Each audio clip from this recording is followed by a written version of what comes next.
Hello, listeners, and welcome to the Geeks by Gaslight Podcast, the show you need to listen to inside the wide worlds of geek culture. I'm your host, Carroll, and I've got a great show for you this month. First, we have, once again, the writer of Comic Critical, Jré Best. Welcome back. I'm back. You guys couldn't get rid of me. You guys can't get rid of me. I'm always going to be here. You know who else is always here? Someone who's he's getting close to beating your record, Jré, for consecutive podcast appearances. I know. Mr. Scott Heemstra. Hey, that's me. You all know us. You all know us. We're always here. At this point, it's getting quite concerning. Got some other rando, some other guy. I don't even know why he's on the podcast. Hey, you talking about me? No, that other guy last episode. What? Oh yeah. Is he even on the podcast? Whatever. I think so. Think he used to have some kind of hosting gig on some other podcast. Yeah, on some other version of this show in an alternate reality. I think it was called Nerds by Lamplight. That sounds way better, actually. Why didn't we name ourselves that? Might have to start rebranding. Yeah. I mean, we already rebranded as the Geeks by Digi podcast. That already happened. Damn it. You You really had to sneak that in. I forgot to do it during the intro. I had to put it in, man. All right, let's get started with trailers from this month. First of all, we are getting another Shaft movie with fucking Samuel L. Jackson as Shaft, and Richard Roundtree's in it, and that makes me happy. Yeah. Yeah. It's cool. When was the last Shaft movie?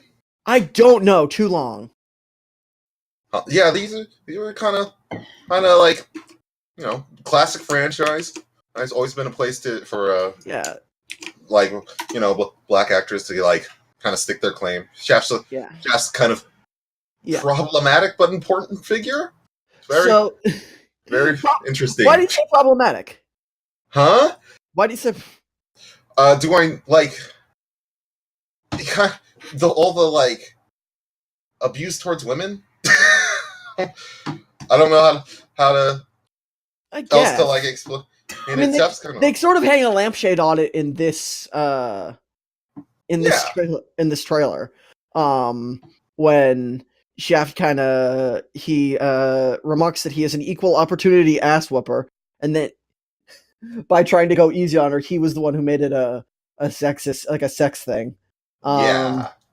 Which admittedly is a kind of a shallow defense, but so this is not Jackson's first time as Shaft. No, he did the last Shaft movie in 2000. Yes. Which I actually didn't know until doing a bit of research for this show. No, I think it's fun because you have the original Shaft with Richard Roundtree. You've got like the Neo Shaft in Samuel L. Jackson, and then you got they're giving a platform to a new young actor, which is very good. John Shaft Jr. Yeah. God, Shaft is such an unfortunate name, but we all just accepted it and went on with our lives. Oh yeah, 'cause penis. Yee. Oh yeah, I guess, huh? Yeah. Go sorry. on. Go on, sir. I didn't have it formulated before I opened my mouth. Oh, okay. Well, I guess I'll just tell you what. It's kind of like Solid Snake, where it's the first time you hear it, you're like, penis, and then you just But then you just get over it and it stops, and then someone else says penis, and then you're like, oh yeah. Yeah. Richard is a funny name. Yeah. Yeah. Oh, God. No, but seriously, the trailer looks good. I like the fact that Shaft Jr. is just sort of he wants to be like his dad, but he really doesn't want to be like his dad. Yeah. You know? It feels like the like all the actors really like from the trailer. It seems like all the actors were having like a real fun time. I'm just getting to like dress up and do cool Shaft shit. Yeah, because I mean, it's like the whole like sort of 70s blaxploitation like sort of film movement, like that rose up really quickly and it died pretty quickly too. Yeah. But it was definitely like an era, and so revisiting that sort of time period, in filmmaking, is smart, and I believe, the director of this does not make me confident because the only thing I know him to direct were the two Fantastic Four movies from back in the day. Oh. Not Fin Four Stick, the Fantastic Four and Rise of the Silver Surfer. Yeah. Tim Story is his name. The classics, you know? Exactly, the cinematic landmarks. The best Fantastic Four movies? I guess the second one, I guess Rise of the Silver Surfer is the best one. Yeah. Man. Didn't really Roger Corman make one? Yeah, and they didn't even release it. So we don't, like, know. I mean, like, you can find it. It's on YouTube. Oh, epic. But I wouldn't, like, waste my time. Okay, I won't. Yeah. Dr. Doomsuit's pretty good in it, though. Yeah, like, surprisingly. Yeah. But he has, like, weird, like, lightning powers. Dr. Doom can shoot lightning. I know, but that's, like, all he can do in those movies. Oh, yeah. He's whatever. Let's stop talking about Fantastic Four. Yeah. Let's stop talking about Fantastic Four and talk about something way better. Well, before I go on to that, Scott, what'd you think of the Shaft trailer? Oh, it was like cool. I have no familiarity with like Shaft at all, so that's why I haven't been saying much. But it looked cool. You know, I like Samuel L. Jackson. He's a cool dude. He is an epic dude. God, what a fucking legend. Oh, sure. Yeah, man. Can we all just talk? Yeah, just take a moment to, like, appreciate that we have Samuel L. Jackson, and he's, like, still alive, and that he hasn't fucked up. He hasn't done anything that makes us so, like, makes it so we can't like him. Yeah, I mean, like, we lost Morgan Freeman as, like, a respectable person, which is like Morgan Freeman anymore. Which can't sucks. like Morgan Freeman anymore, which is very unfortunate. You can't like a couple people we're going to talk about on this podcast. We'll get to that. God, this is just going to be like GBG the Me Too episode. Yeah. I was thinking about the other day. I was thinking about like, man. The Deadass just is a movie called Snakes on a Plane, and that's what it's about, and I haven't seen it. I was thinking, maybe I should do that, because I thought about it for a second, and I was like, wait, that's funny. I should watch that. You should, it's good. I mean, it's not good, but it's good. It's good at being not good. I feel like if anyone was disappointed by Snakes on a Plane, they're probably a joyless, like... person. You probably true. Like shouldn't be watching movies in general. I went into Snakes on a Plane and I came out expecting something way better than what I got. God, what a fucking degenerate. But you know who's not a degenerate? The Rock. The Rock isn't a degenerate. The Rock is very muscly and oiled and Samoan. I'm sorry, who are you talking about? The Rock. I know we're slated to talk about Hobbs and Shaw, the new film starring Jason Statham and Dwayne Johnson. I don't know this Rock guy you're talking about. Fuck off! Dwayne the People's Rock Johnson. That's definitely not on his birth certificate. Can you guys smell what he's cooking? No! Mm-hmm. I've never been able to smell anything. I can't. I've never been able to smell The Rock. Yeah. Oh, yeah. What does The Rock smell like? I feel like I know what The Rock smells like, even though I don't. Lots and lots of baby oil. I don't think rocks have smells, generally. Yes, they do. They smell like rocks. Yeah. Do they? Like, have you ever picked up a rock and sniffed it? Smells like. Not really. I'm not out here sniffing rocks on the You're not a rock sniffer? No. Maybe he smells like exhaust fuel coming from cars. all the cars he's going to be driving in Oh, this Fast and the Furious spin-off movie with fellow bald man Jason Statham. Were there any cars in the trailer? Yeah. I'm There was, sure there was a bit where he jumped off the thing and he did like the twist in the car, and then the missile shot underneath it because he did a barrel.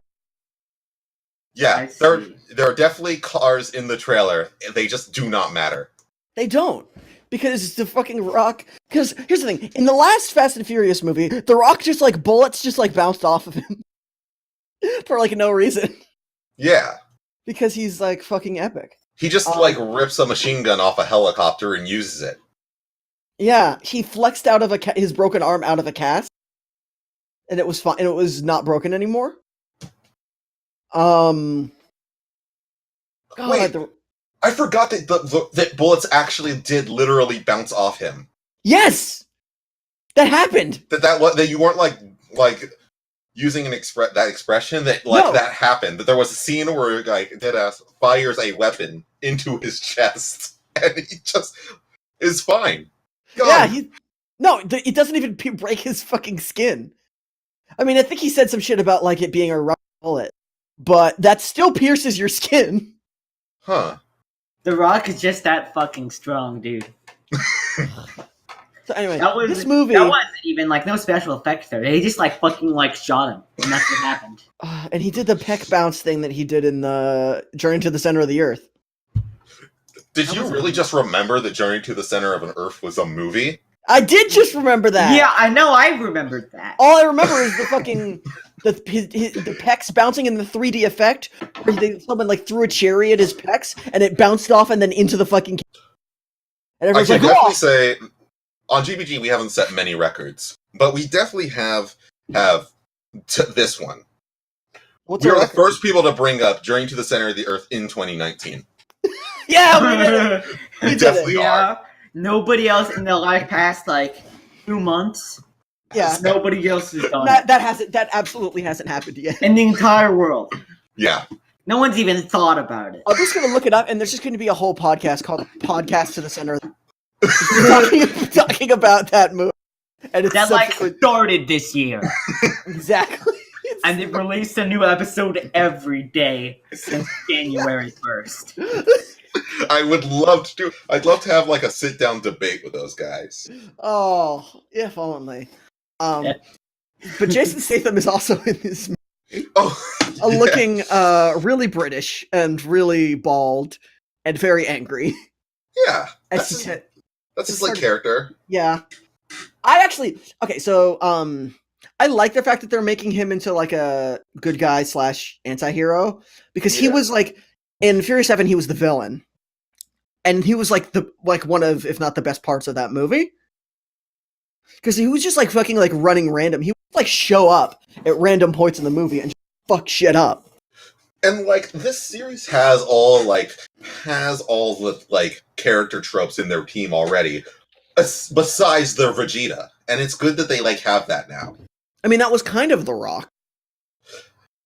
But could you ever like hate The Rock?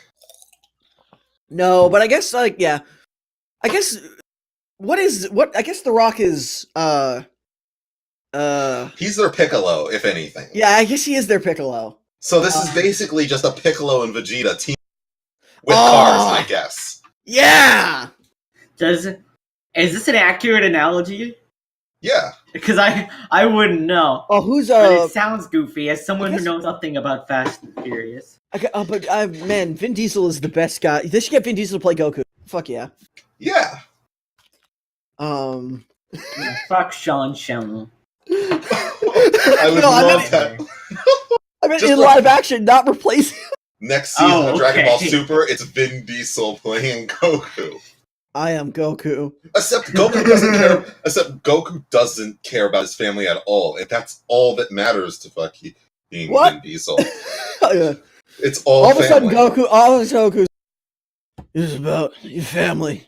Keep it tracker. Vroom vroom. Fucking Goku. Yeah, I guess we've talked about this movie enough. No, we haven't even talked about the movie at all. We've said all that Idris matters. Elba has superpowers. Oh yeah, that's a thing in this franchise. That's the guy from Thor. No, that's the guy from Yeah, he Book was of in Thor. Eli. Oh, stop! From what? Also, first people to bring up Book of Eli in 2019. We're on a roll here. I don't think I know what that is. Me either. Don't Google it. It's not worth checking out. Okay. I take that as a fucking Y'all challenge. remember? I bet we might be. What was? If I can remember what the name of this thing is, we might get to be the first to bring up this too. Oh, okay. What was the movie where Morgan Freeman was God? You know what I'm talking Evan about? Almighty? Oh, yes! Yeah, and then there was like the one with Noah's Ark. Yeah. Yeah. And Yeah, they made a sequel with the dude from The Office and The Daily Show. Fuck. Yeah. All right, that's Steve Carell. number 3 there. Yeah. We're on a roll. We referenced Bruce Almighty and Evan Almighty. Yeah. Yeah, Bruce Almighty was the first one. I only Not saw the No, Evan Almighty was the first one. Bruce was the sequel. Who cares? I don't remember which is which. I just know the one that I saw was the one with Noah's Ark. Yeah. I And think that they was both had- like epic. Yeah. God. Anyway, fuck. What are we doing? So, no, the movie looks really good. I'm super pumped. I love these movies, even though they're shit, and that's why I like them. Moving on. Or I guess we could say letting go of that last trailer. We have a trailer for Frozen 2. I did it. Yeah. Are you- Frozen. Mom and Dad, do you love me now? No. No. No. I think we hate you now. Yeah. I was talking to my parents, excuse you. Oh, sorry. I thought we were your parents. I don't know why you would assume that. So But I'm pretty sure I remember giving birth to you. oh, hang on. that's such an image. Oh. So Frozen. Yeah. Yeah. I'm, it's been a long time since I've seen a big Disney movie in theaters. And, I think, damn. Is it Big Hero 6? Oh, I guess that counts. I always forget that that's like a Yeah. main Disney movie. Yeah. I never saw that. It wasn't very good. I know that's an unpopular opinion. Fucking nail me to the cross or whatever. But Yeah. It's that was like an all right movie, I guess. I remember not liking it that much. Disney has been on a pretty good roll. At least, worst is okay. The worst thing they've put out in a long time is okay. So this will probably be good. The trailer was a lot more interesting than I thought it would be. Yeah, I mean, I was sort of like that would be. I feel like that's like the trailer that would get a fan hyped. But since I'm not a fan, I'm not really feeling it. That's kind of how I feel as well. But it was like a cool trailer, I think. Yeah. I dug the whole beginning thing with Elsa being stuck on the island. That seems cool, and interesting. Yeah, The animation looks great, as usual. Yeah. I remember reading somewhere about the amount of individual hairs that Elsa has on her head is more polygons than the entirety of Toy Story 1. Whoa! That's so crazy. That's fucking epic. That's pretty metal. Yeah. Yeah.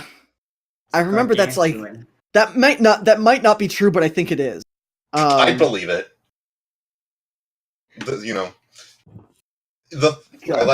I like what appears to be a more fall or autumn setting. Yeah. That looks cool. We got the Canadian. And it's not fucking Frozen anymore, though. Well, yeah, they should just call it thawing because it's thawing out. But thawed? It'd be thawed because Frozen is past tense. No, thawing would be spring. Thawing. I guess Frozen can be present tense. They are frozen. Thawed? If it's thawed, isn't it melted?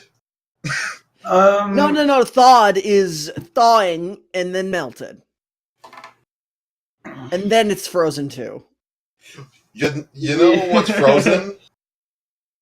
The color blue. You know what's also blue? Will Smith. Oh yeah. Yeah. Yeah. Anytime. Aladdin. I wasn't done talking about that trailer, but okay. We're moving on. We Yeah. got things to do. We got Aladdin's to watch. Oh my god. Okay, here's the thing. I'm gonna play devil's advocate. I don't think it looks that bad. Okay? I It's think like- it looks like fine. Like no one in the movie looks recognizable except for the one who is way too recognizable. But that's good. They didn't like cast Jake Gyllenhaal as a fucking Middle Eastern guy again. Here's my.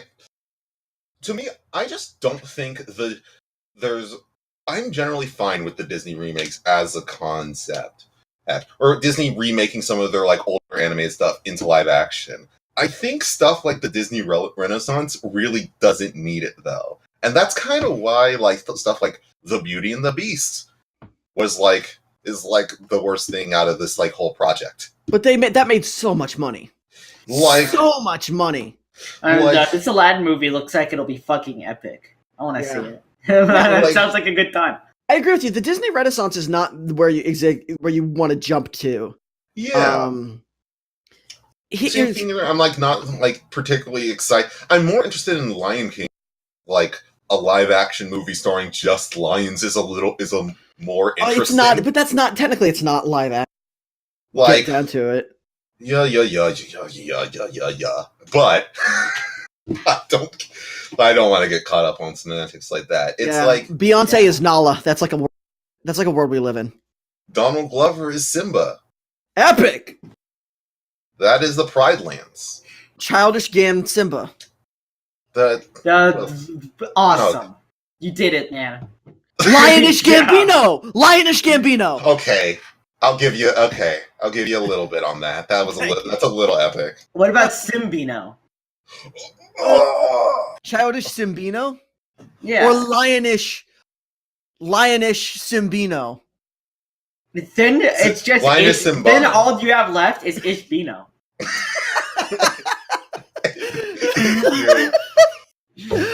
Why isn't that his name? Ishbino. Introducing Donald Glover, aka Ishbino. Fuck. You mean it be now? Oh, Ishbino. We really did just torture that word. that it was 2 words when we started. It's not. Then we made it 1 and then turned it into 3. So yeah, I don't know. This project doesn't look very interesting. You know what? It looks better than Dumbo. It looks because they shouldn't remake Dumbo ever. Dumbo's like What? Tim Burton's Dumbo like hype, man. Okay. Here's what I'll say. Maybe a good idea. It's a better idea to do some of the Renaissance stuff because some of that stuff is a lot less racist.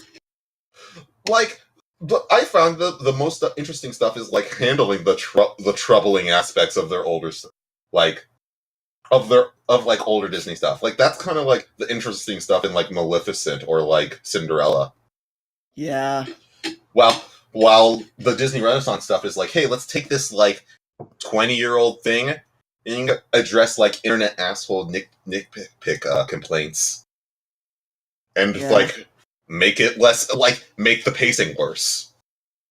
Whatever. Yeah. Yeah. Okay. We haven't talked about like the ultimate like thing of this trailer so much yet, and that's the memes factory that is the Will Smith genie. Yeah. Yeah. No. Okay, I'm banning that. We hit our quota. Yeah.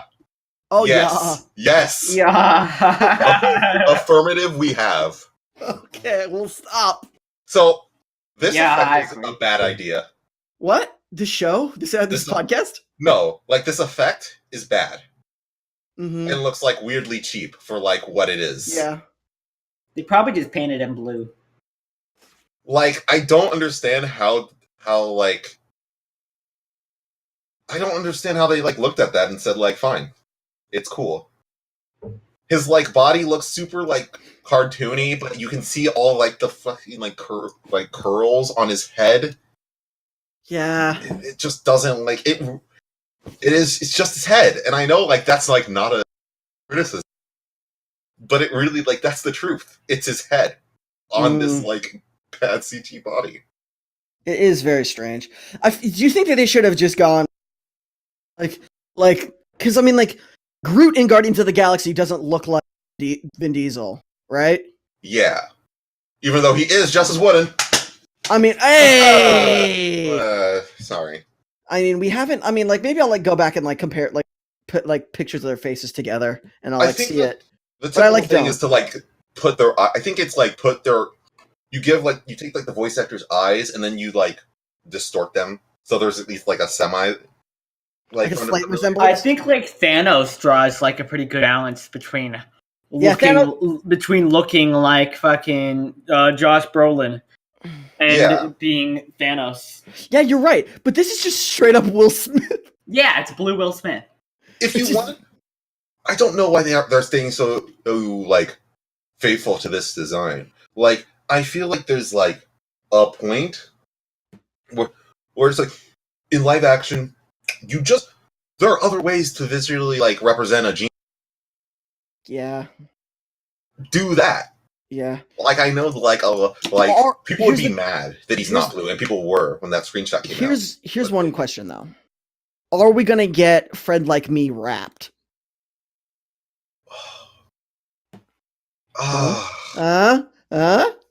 No. In like a French... we will at least get one Fresh Prince wrap in there somewhere. Of course. Because, like, that's like the genie is like pop culture reference to the character. Yeah. But that was like, but it worked then because it played off of just the weirdness of it was just a byproduct of Robin Williams. Yeah. But then, and it's like animated, so it's like it feels more like you can like desync the like weird like jarring aspect of all these like pop culture references. Yeah. Like, you don't get caught up on it as much. Yeah. Or should I say, yeah. No, you shouldn't, because I banned it. But then how This come is my still, show, like, saying Jré. it, though? Give me your show. I can do what I want. But it's still coming out of our mouths. So you can like say you banned it, but it doesn't like it won't do anything. Like YouTube friends? Oh. Yeah. Yeah. Anyways, let's move on from trailers, please. Get us out of this hell. Oh no, there is more trailers. The Nintendo Direct. Oh yeah. That was the Nintendo Direct happened. God. Yeah. God. I just remembered I remember nothing from the Direct even though I saw it. Scott, Jré, help. Final Fantasy IX, I've been playing it. Oh yeah, Final Fantasy IX is on the Switch now. That's interesting. It's interesting that they're Tetris. not doing like all that. Fuck. Yeah, Tetris. I'm like playing that a lot. The new Fortnite, right? Yeah. It's It's better like- Fortnite. You think I'm kidding? No, You people listening at home, you think I'm kidding? I'm not. I didn't believe that it was Fortnite, but Yeah. then it like was. Yeah, it was like Tetris. Like it's like, oh yeah, like Tetris. Play Tetris till you're like the last man standing, and I was like, oh, kind of like a battle royale, sorta. But it kind of just like is that. Yeah. Like in more ways than I would like think it could be. Which is a really dumb idea made into a really good idea. Yeah, like it weirdly works. Like if you told me Tetris Battle Royale, I'd be like, get out of my house. I don't want to fucking talk to you. All right. You see what you're saying. I don't want that shit being spoken in like my house. Leave. Yeah. But like playing it, I'm like, damn, this really is just like multiplayer Tetris, but with 90 people, and it like works really well. Yeah. I feel like the fad's gonna drop pretty soon, and then after that, they're gonna have trouble finding games as well. Oh yeah, I mean like yeah. I feel like the matchmaking's eventually. This game has a shelf life. Yeah. But there's actually a lot of stuff. Like I'm looking at a list of stuff that was like announced / like talked about. The Platinum Games thing. They've got a new sort of like dual character cop game, but it's like very platinum. Yeah, it's very platinum. I actually have my worries about that one. Like I'm sure it'll be fine, and I'm like freaking out. But This just, I think Platinum's doing a little too much. Mm. They have like a lot of projects. Right, because they've got Bayonetta down the pipeline. Yeah, and they have like that other thing that was announced a while ago about like Knights. It's just kind of a lot, and Platinum is still Platinum's a pretty small studio. Mm-hmm. I don't think they have more than 100 people working. There's Fire Emblem. Fire Emblem was the big thing that they were talking about. Yeah, Fire Emblem. Here's the thing. I'm not really a Fire Emblem fan, but this was like if I had a Switch, I might buy this. Yeah, because it looks. Link's Awakening. Oh, hang on. Before we get to Link's Awakening. Oh yeah. Mario Maker 2. Mario Maker 2 is coming, which looks good. Yeah. Yeah. It's like because the original one you could be the original Super Mario, Super Mario Brothers 3, and then the Wii, Super Mario World, and then the Wii, right? Yeah, and this it seems like it's a lot more mixed. Like they're adding stuff from like 3D Land with the cat suits and everything. Yeah, but then I thought I saw a little hint of Super Mario Brothers 2, not the not the Japanese version, the which is we got released here as the Lost Levels. I'm talking about the one that was released outside of Japan, which was the reskin of that other game. Yeah. Doki Doki Panic. That's what it was? Yeah, it's a reskin of a game called Doki Doki Panic, which is it's that title has always stuck out to me. More like Doki Doki Literature Club. Like it's not gonna be mainly because I was like Doki Doki. That's funny because I learned about this when I was real young. And Panic, I'm like, what are they panicking about? What's going on? Yeah. Another big thing, big port of the new Dragon Quest game is coming out, which will probably be is definitely like raise the RPG clout of Dragon Age. Since the Switch is the Switch is kind of wanting for RPGs. That feels weird to say since we've gotten so many of them, but so many are like non-traditional. Like the only real traditional one I could think of is like Octopath, and I guess Final Fantasy IX now. Yeah. But I mean, it's sort of the big rumor going around in the Smash rumor mill recently is that the Dragon Quest character is going to be the next DLC character for Smash. Yeah. So I'm surprised they didn't partner this up with that if it ends up being true, which I believe it will be. Yeah, because there was like a good amount of Dragon Quest in this like direct. Yeah. But maybe they just want to wait till they're like they're like have more shit for Joker. Yeah. Oh, yeah. If not till he's like out, at least till they have like we saw Joker's ass. We saw his ass and him like falling. That's all we saw, which is a little disappointing. But what can you ask for, right? I can ask for a lot more. I can fucking ask for a lot more from that asshole Sakurai. Fucking god. Yeah. But yeah. Can we? Yeah, Link's Awakening. We'll. What'd you think, Scott? Looks cool.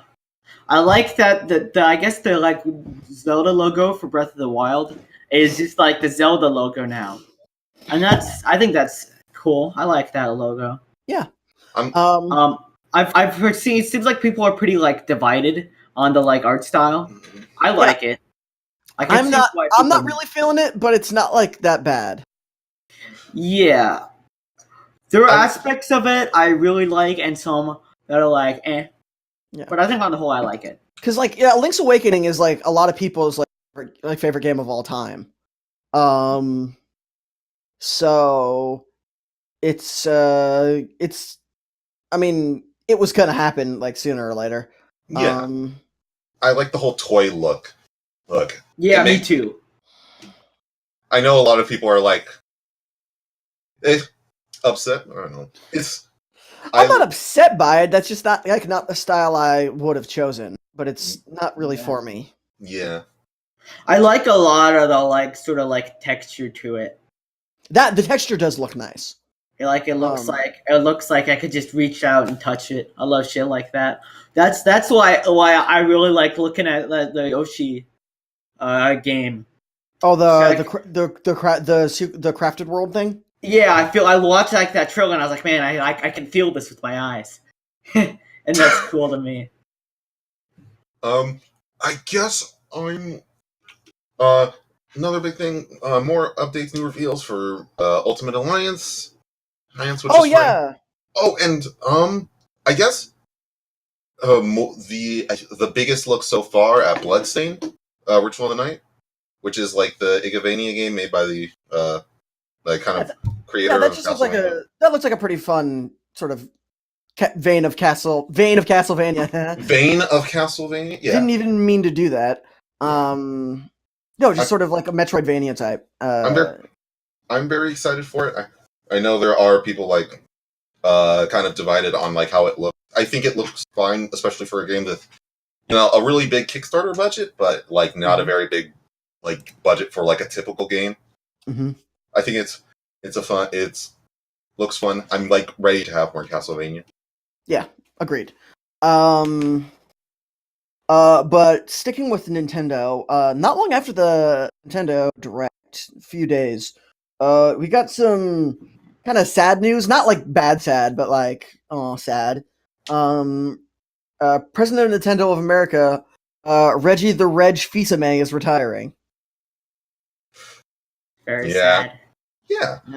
It's and he's selling Nintendo to Bowser. Oh fuck! The Empire's reign starts. Exactly. We're gonna be our hell has only just begun. Yeah. The princess is doomed. Bowser has infiltrated anybody who like doesn't like Reggie. Yeah. I'm sure there are some. With but like, Mother he's fans. Pretty like widely. Oh liked. yeah, Mother fans. Yeah. But for the most part, Reggie's like really, really widely like loved and appreciated. You think we'll actually get? You think this No. Bowser guy's gonna be like, okay, fine. I feel like have it. Reggie leaving is the last gasp of like any potential mother could get. Because at least with Reggie would like know that there's like an built audience that people who really want it. I don't see any other president being like, Mother 3? Who fucking cares? I mean, there was a localized. I think it might not have been at WrestleMania, but it was at a WWE event where someone said, "Localize Mother 3, please." Really? Yeah, at WrestleMania. I mean, the guy who brought the Waluigi amiibo, please, to sign at WrestleMania, and then they got it. Oh, what? That's all. See, that's a sign. Then it's gonna happen. Mm-hmm. you know now. But Reggie is probably one of the most. He definitely was the most like ethical, best business practices of any like game president in America. I feel. Yeah. One of those guys who really cared about like what his company was like putting out and like the workers and everything. He was one of those people who willingly cut his own budget when the 3DS started underselling. Yeah, no, he really gave a fuck. Which is, in this age of huge microtransactions and loot boxes and stuff, it's nice when someone, not only cares about the people in his company, but cares about the consumer. Yeah. And he really did. We're all gonna miss him. Yeah. Yeah. Good luck in like rest of your life, Reggie. Hope you have a fun time. Yeah. I was thinking like, well, what's he gonna do next? And I was thinking like, what if he just like started a YouTube channel? Oh please! Oh my god, I would love it. I feel like that could be like really good. Also, there's a petition I want to plug. There's a petition going around for the next Nintendo Direct when Reggie officially like does his like a retirement thing for him to finally leave and say the N-word. And I'd like all of you guys to go over and sign that. Because I would really love to hear Reggie say it. I guess he can. Yeah. Can he? Is he black? I'm pretty sure Reggie's black. Huh. Well, I'll be damned. Yeah. So, like, he could. I really want to hear him say it.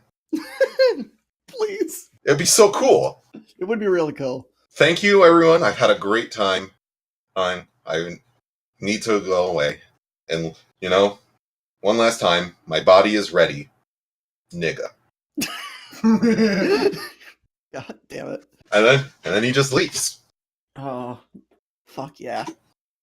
Epic. No, it's not epic. Is this a very real bad. petition, by the way? Huh?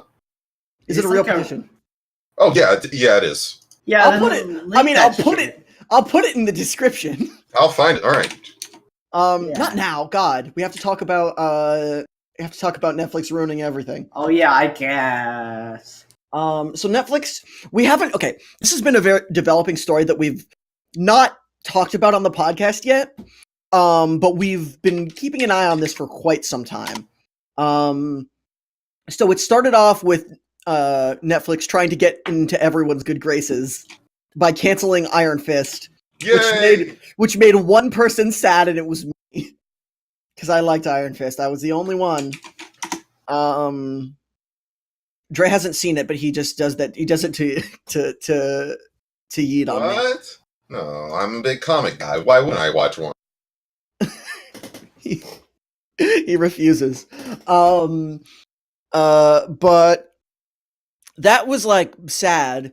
But then they canceled Luke Cage, which is like real sad because of like the way that, I mean, also to the point where like Iron Fist. Yeah. But and it was all that was real. Yeah. Real sad time, especially how Luke Cage ended. Yeah. I mean, similar story with Iron Fist 2 is that also kind of ended on a cliffhanger, but not nearly as bad. I remember that crying when I saw that. Yeah, that was... Wait, actually? Yeah. Fuck, dude. Yeah, like, I don't get how they could have... Because Luke Cage was such a... It was such like a thing, right? Yeah. It was a big thing. It meant a lot to people. It was like, God. So everyone's like, okay, this is weird. Like, I mean, and we kind of knew that season 2 of Defenders wasn't happening.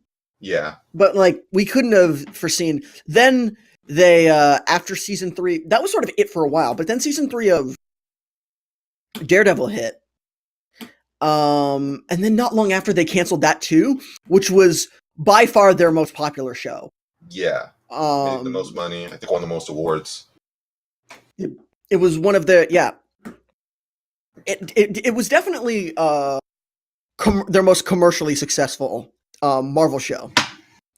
Partially because it was like one of the first ones, but also because I think it's a testament to the crew of that show and how they made the best of a bad situation when the original showrunner left to go to Sony to produce the Sinister Six movie. Oh yeah, he did do that. Yeah. Man, bring back the Amazing Spider-Man universe. Honestly, Be hyped. Would you? No. Punisher came out and got canceled. Yeah, it would suck because then, like, what was the point of Venom? Right. Honestly, that's the only reason why it would be bad. Yeah. Erasing Venom from existence is the worst thing anyone could possibly do. Because Venom was except for making a sequel to Spider-Man: Homecoming. Hey. But, God. Punisher? No, yeah. Punisher and Jessica Jones have both been axed. Eminem cries. Yeah, which Eminem had some words for that on Twitter, which is so like epic. It's so on brand. Yeah. Like I know he's a Punisher fan because he's a big comic fan actually. Yeah. Which is sort That's of why he did the song to Venom. Yeah, but yeah, he did that. Oh, no, but he has references to comic characters a lot in his like comic books and comic characters a lot in his songs. It's just like a common. You should like do a Save Punisher rap. Please. Oh my god, what would that fucking be like? Awesome. God. A whole album dedicated to saving Punisher. Oh my god, because they'd have to do it. They'd have to do it. I don't think they would. They I don't think have there's anything legally binding them to do. Man. But no. We were canceling the show unless Eminem makes an album about it. And I think this is the first time they've announced the cancellation of a show for Jessica Jones before the final season came out. Yeah, because that's done. That's coming out like soon. Yeah. Ish. Yeah, like that is like real goddamn soon. That they were like, I would have thought they would wait. Otherwise, because I would think the thought process would be, if we announce this, then maybe people won't watch it. This is going to be interesting because I remember at the end of Punisher, I got the feeling by the way it ended that they knew this was coming. That they knew. Clearly, the Iron Fist and Luke Cage guys didn't know this was coming. No, they were like, all right, crap, waiting for season 3 to wrap all this up. Sorry, guys. Yeah, even Daredevil to an extent, it left it sort of open-ended, but at least things seem to be, there was definitely still room to go, but it tied a bow on some of the older storylines. Still need to watch Daredevil season 3. You should. I still need to fucking finish season 2. Oh! That's something you don't need to do. Season 3 is good though. It seems like it's probably good. Season 3, there was a while where I was like, nah, I'm not going to watch it. But after hearing some things, it seems like it's probably going to be it's the best season, or it's the one I enjoyed most. Benjamin Poindexter is the official name for Bullseye now, and he hadn't had one before.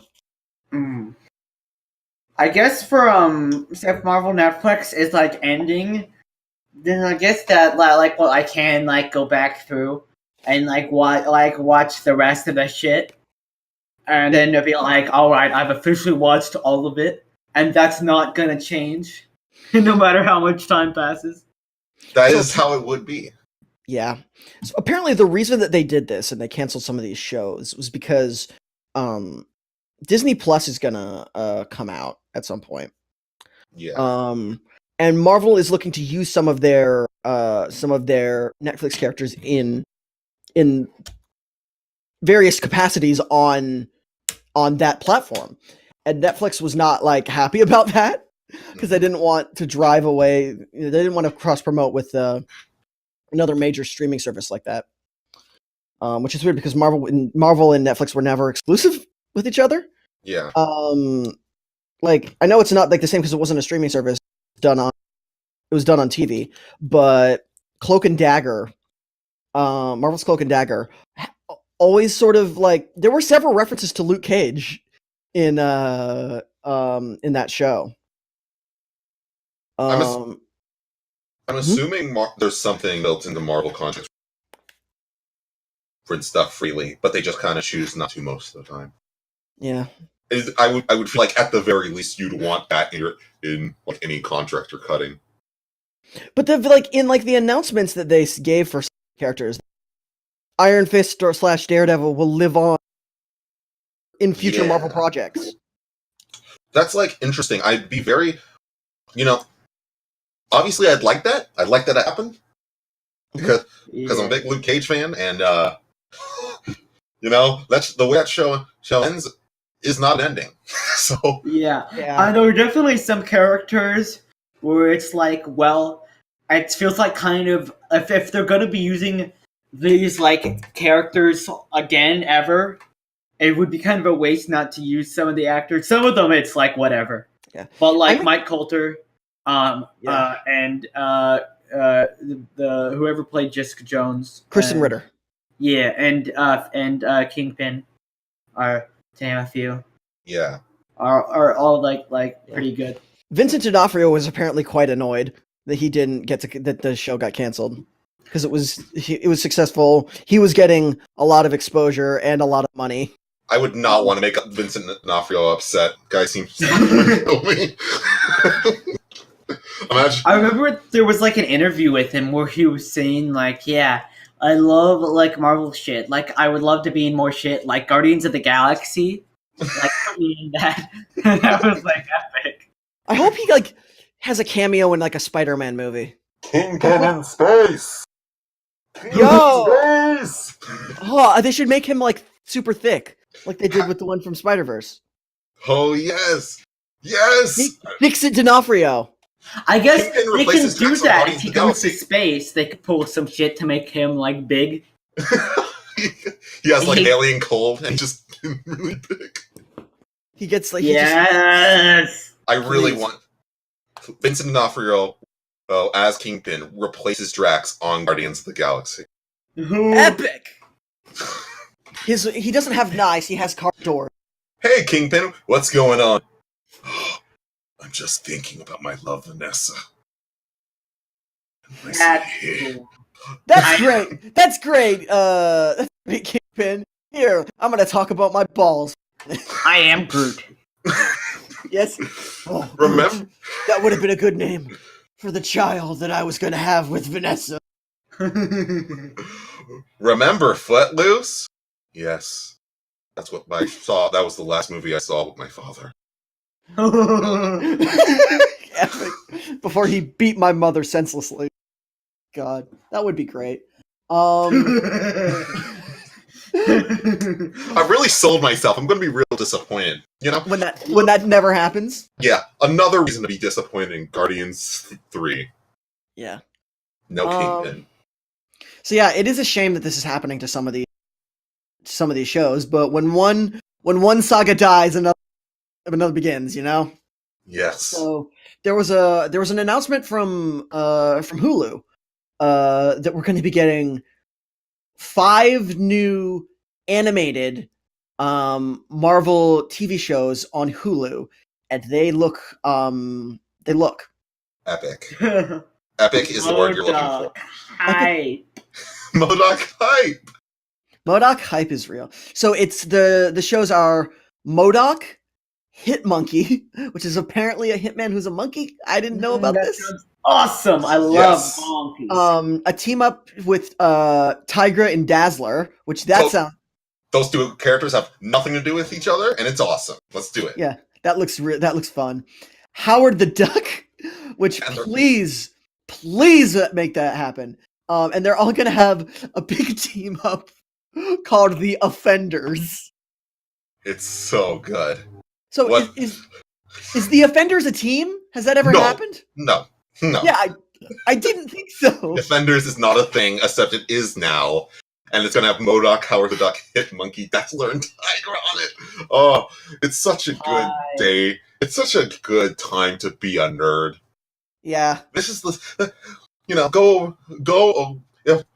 Yeah, you went up to little young Jré. Young Jré who was just watching his old Spider-Man cartoons, and go, one day you'll get a TV show about Hitmonkey. Young Jré would say, "Who's Hitmonkey?" And then I would go, "I know, right?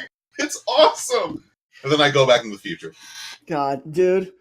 God. Imagine like thinking, like going back and watching like the old like Iron Man Armored Adventure show. And you, like the fucked up thing that is MODOK, and like, yeah, gonna star in his own animated series someday.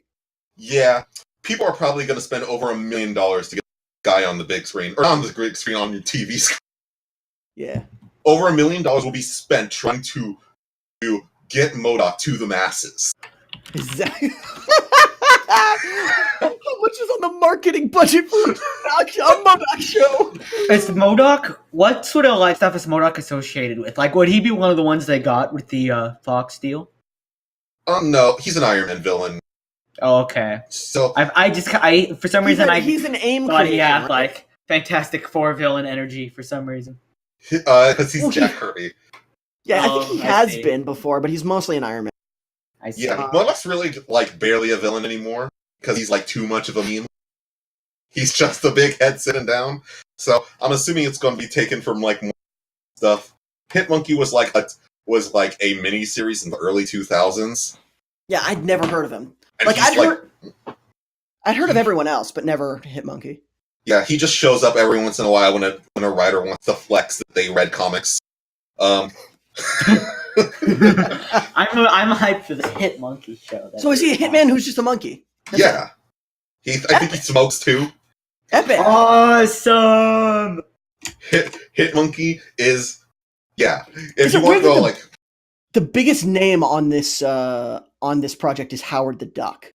yeah. Sorry, I cut you off. Go ahead. I mean, like, no, I think that there's nothing else to be said. I didn't really have.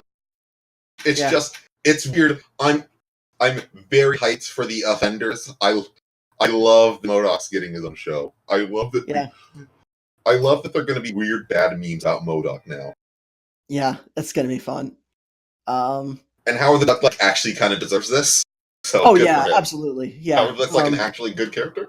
What if they get they should get what's his name? Seth Green to do the voice. He was Howard in Howard in Guardians. They've left it ambiguous. We don't know if this could be in the MCU. It's not. It won't be. It will. You don't know that though. I think I do. There's absolutely no reason not to. Yeah, actually. Why not? Oh no, we want to have use MODOK for our movie. Dazzler. Isn't Dazzler a X-Men character? Like, yeah, but the animated X-Men stuff has always been free to use. I know you've been allowed to use that. They should put MODOK in the MCU though. Like they haven't tried yet. Well, like not yet. I was expecting like at some point in the Iron Man movies for like a robot or something to be named MODOK, and we'd be like, oh, I get what reference. That's lame. It's like how they made how they made Red Wing a fucking drone. Okay, but I kind of like that. I didn't. That annoyed me a lot.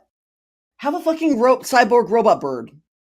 Oh, that would be okay. A cyborg bird would be kind of cool, right?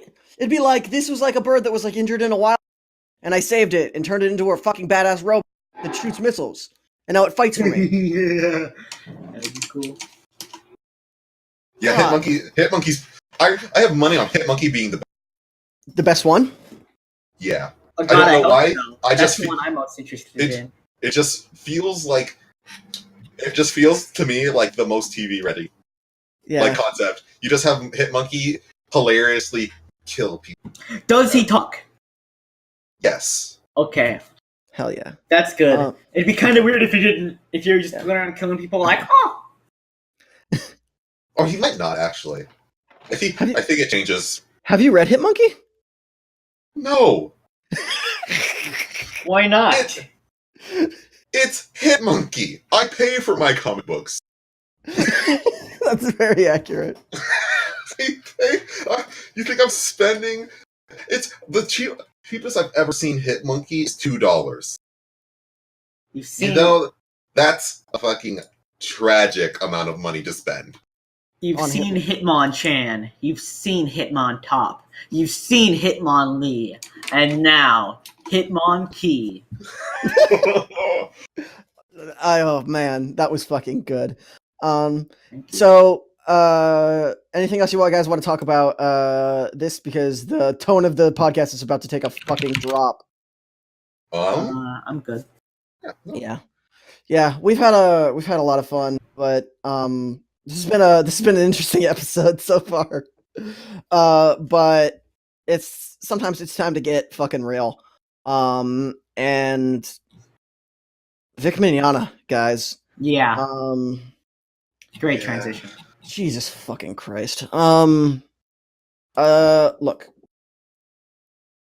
I have made it no secret. I brought Broly to the last GBG recommendation segment. Yeah, to the last recommendation segment.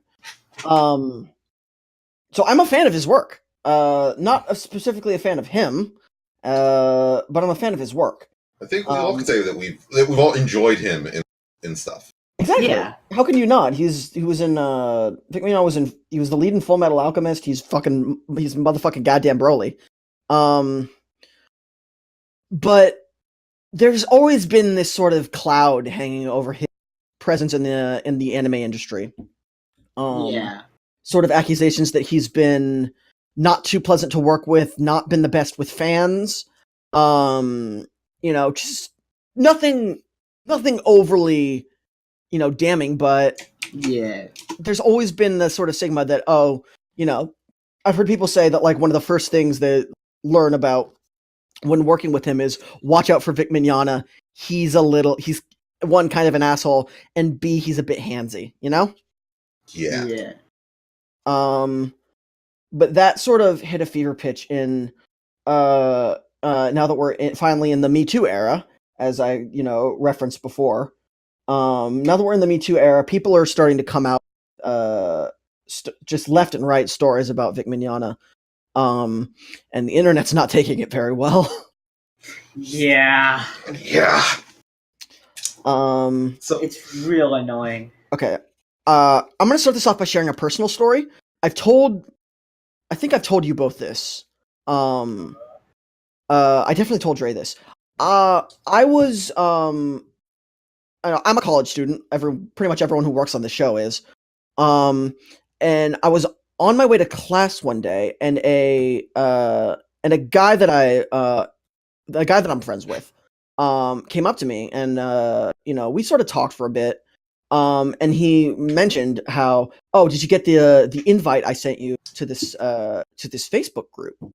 And I said, no, I hadn't been on Facebook in a while. I turned off notifications a long goddamn time ago.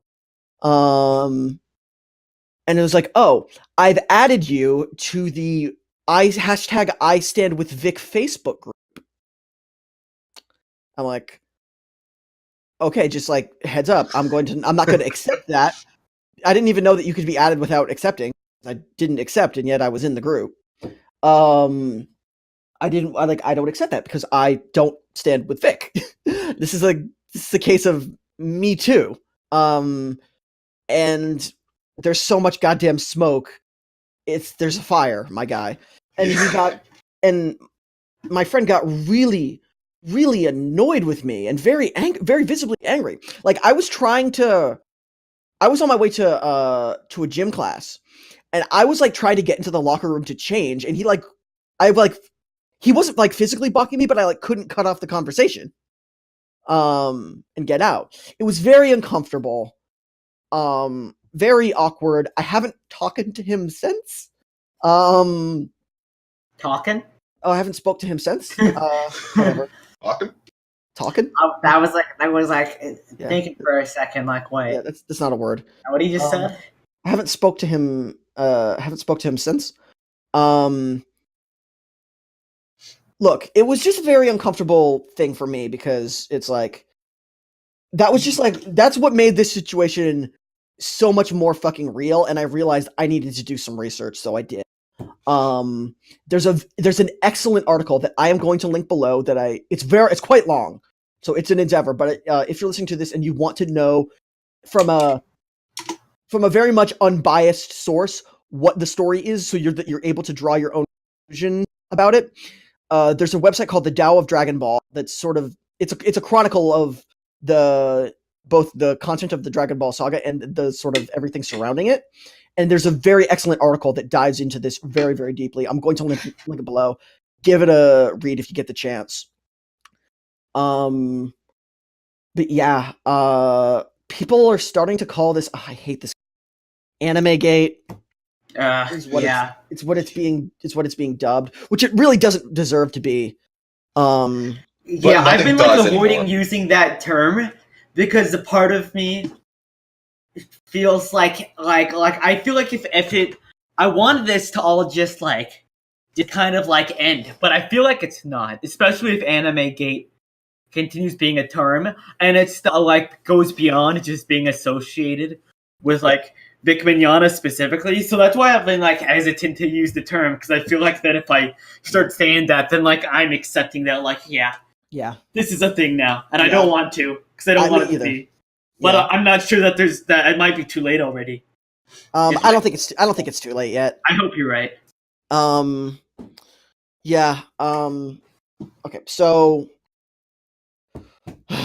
I feel so bad for everybody on like Funimation. That's like, especially Monica Ryle. Real. Yeah, because look, because there's so many YouTube videos. When I was trying to do it was impossible to go on YouTube without seeing just thumbnails of plastered with like liar and people like, and she screwed SJW. she screwed Vic Mignogna to get work, which is like doesn't make sense to me. I mean, they could be talking about direction work, but because I would assume that's what they would have to. Yeah.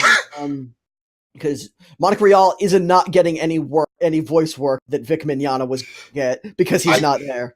I guess like children characters, but that's it. And are they? No. It's just, that's just like not happening. So what happened? Scott, you care to delve into this a bit? Like you want me to explain it? Yeah. Or to be the one? Oh, sure. I'm not actually sure exactly what was the like inciting incident here, but I learned about this about like a year ago. That there was stuff about Vic Mignogna, and I remember researching it then, and at the time it didn't seem conclusive, but now there's so much that it's like, yeah, okay, the ambiguity's like kind of gone. Yeah. Well, the inciting incident was a tweet. That I remember there was one tweet that people saw, and they're like, oh, someone's coming out about this. I'm gonna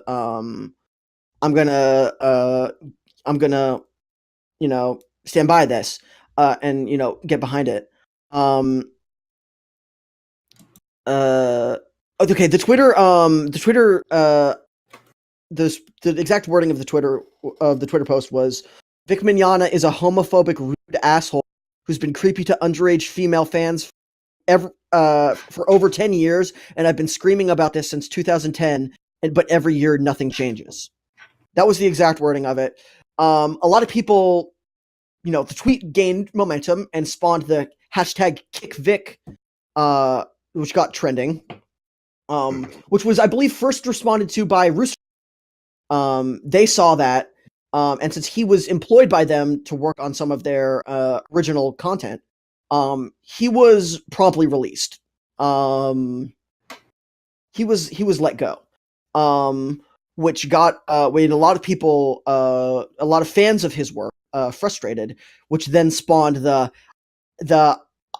I Stand With Vic hashtag, which is what has gained the most controversy. Yeah. And you can tell a lot of the people on that, like, it's weird because like learning about this, I learned about this like a year ago, but from what I understand, this has been a sort of open secret among like this whole community for like the better part of like a decade. And you can tell it's weird seeing all these people who seem to like react like this is coming out of nowhere. Like this is a very sudden thing. Yeah, and like when the number one case that I've seen, because I've seen some of these just mountains of videos on YouTube by people for people defending him, and I haven't seen a single one. I haven't pop up on my recommended. They pop up all the time. Not interested button. On YouTube, I don't fucking want to see that. Yeah, I have like done that like after, but I was curious to hear where people were coming from, Yeah, that's fair. I just didn't want to like give people views, and I've like seen enough of what people have to say about it on like Twitter. Yeah, that I don't imagine there'd be anything different on YouTube. Yeah. The generally the one big argument that people say is that there is no hard evidence, which is technically true. Like, yeah. But that's just sort of the case in a lot of these cases because sexual assault is so hard to prove. Because if there wasn't witnesses and if you didn't go to the police following the incident, so there's no legal record of an incident of like a report filing, it's just in the cases of and in specifically in rape cases, which I don't believe he's accused of. Right. Like DNA testing can only tell you if something happened. It can't tell you if the incident was consensual. Right. Yeah, that's like you really can't like prove that unless there's some kind of like a recording or like you can Yeah, but in American courts, I think what is fair is that there is the innocent until proven guilty. You have to prove beyond a reasonable doubt that somebody committed a crime in order to give them a sentence. But that's not the problem here. Exactly. Like people like he keep saying innocent until proven guilty against like shit like Funimation firing him, and it's like that's not relevant here. Yeah, because it's not even any of your like business really.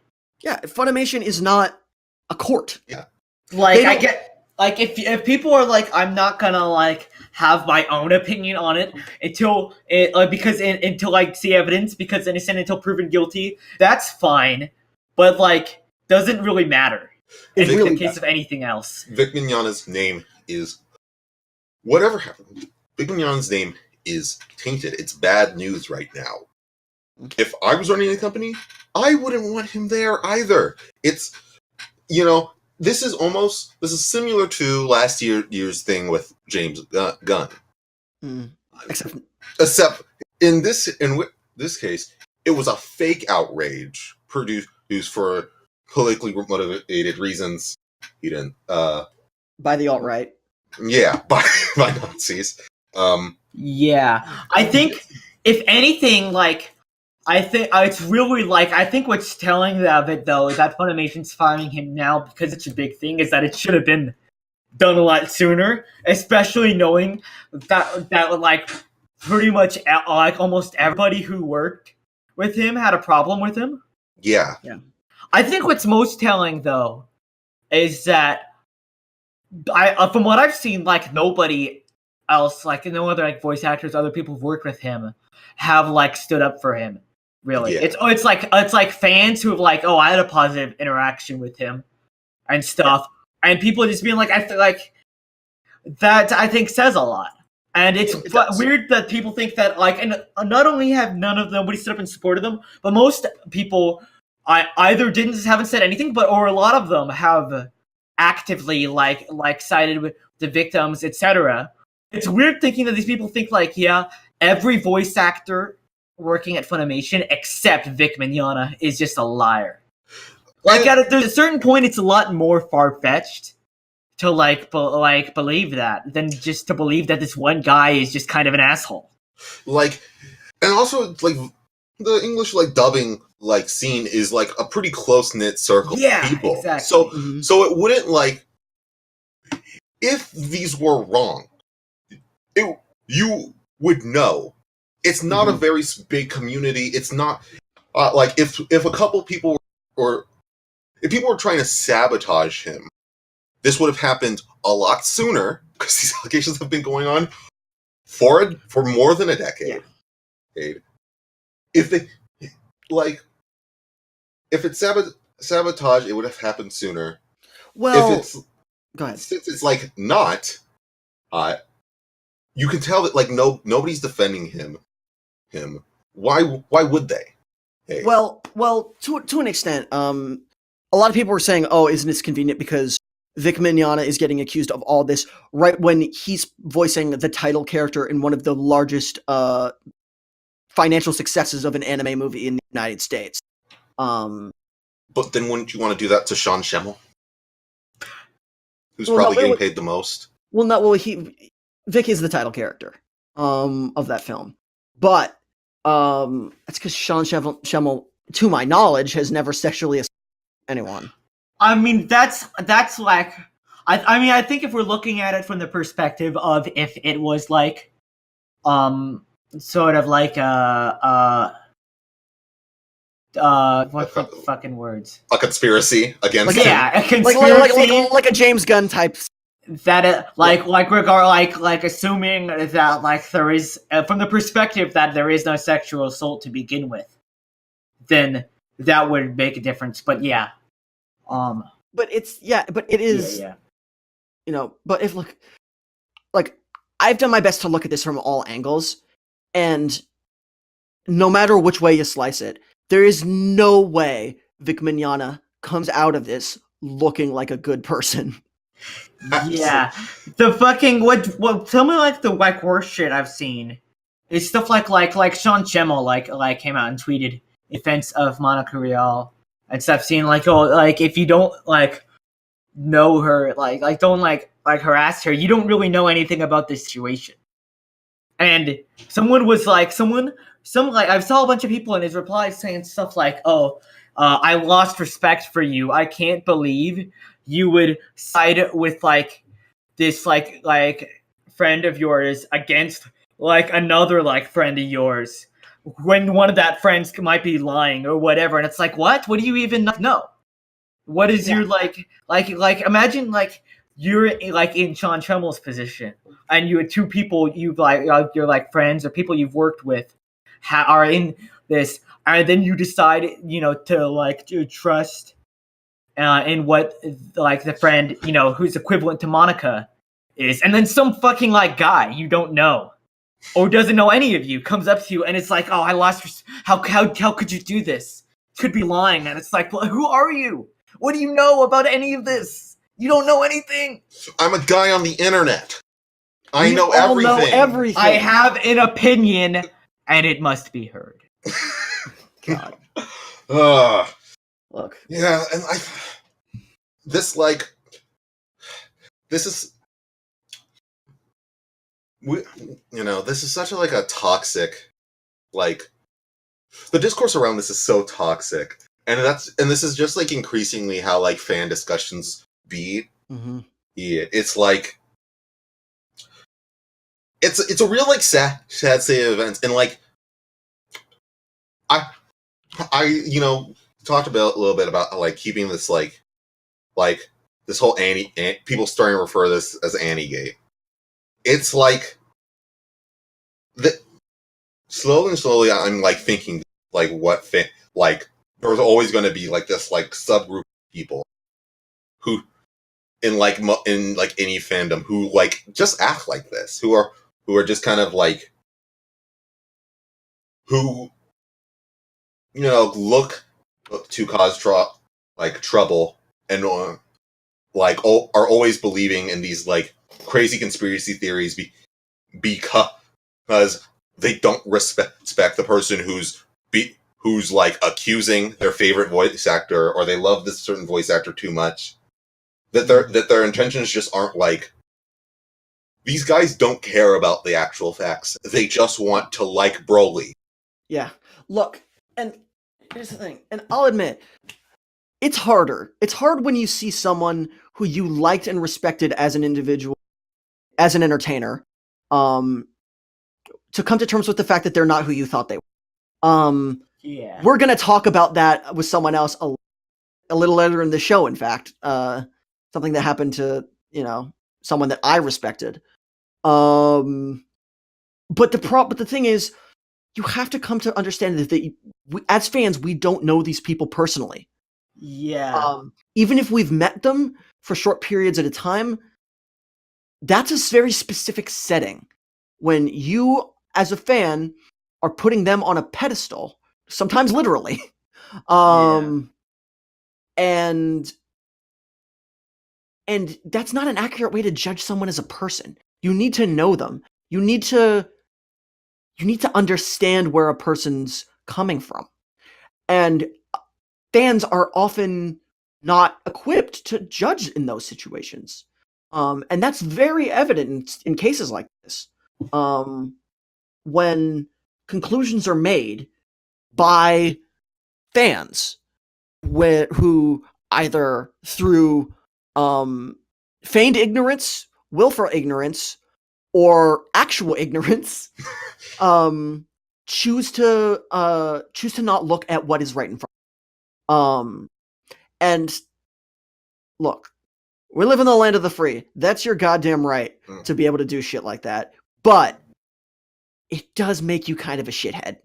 Yeah.